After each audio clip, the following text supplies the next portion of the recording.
Всем привет, посята! Это уже 4-я часть. Обзор сумки в домик на природе. Вот. Еще, кстати, из одежды забыла показать. Запасную маечку берем. В первой части забыла показать. Вот. Потом беру ему рюкзачок с игрушками. Вот.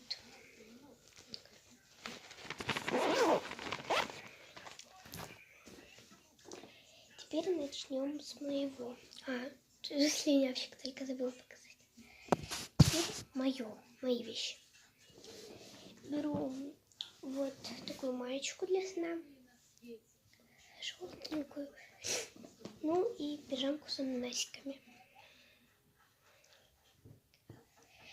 На этом все. Всем пока. Ждите 5-ю часть. Пока.